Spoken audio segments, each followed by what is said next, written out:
मेगन थाइनैजों मादि रोंहोलांखो लासै लासै नोंनि मिनिनाय फाग्ला खालामदों आंखो साथा माथा फैनानै दा मादि बुंलाङो नों सिरि सिरि फैनानै गोसो होसोयो नों लैथोमासे अननाया बोहैना थाङो नोंनि आंनि साननाय गोसोनि बाथ्राया लैथोमासे अननाया बोहैना थाङो नोंनि आंनि साननाय गोसोनि बाथ्राया बयखौबो आंनि इउटुब चेनेलाव बरायबाय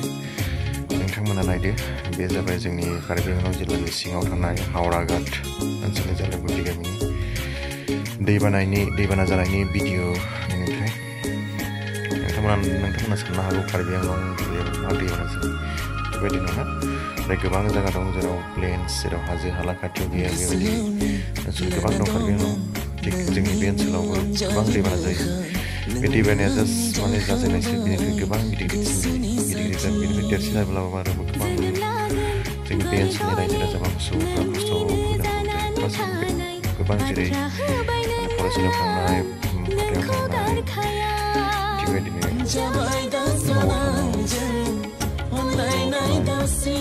जानाय लोंनाय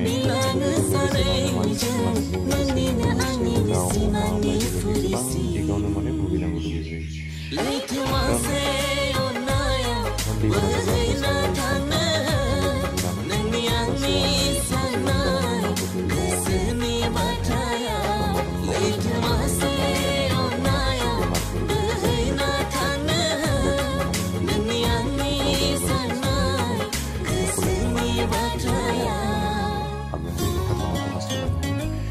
बेबायदिनो गोबां मावनांगौ खालामबाथाय दाथ' आरो दैज्लांनि सम दैज्लां बोथोराव आरो गोबां बेबायदिनो जायो अखा हागोन आरो मा होनो बेबायदिनो गोबां अखा हायोबा बेबायदिनो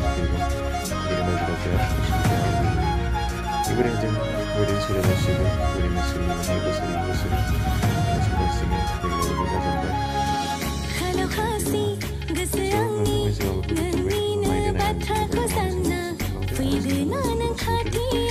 So thank you.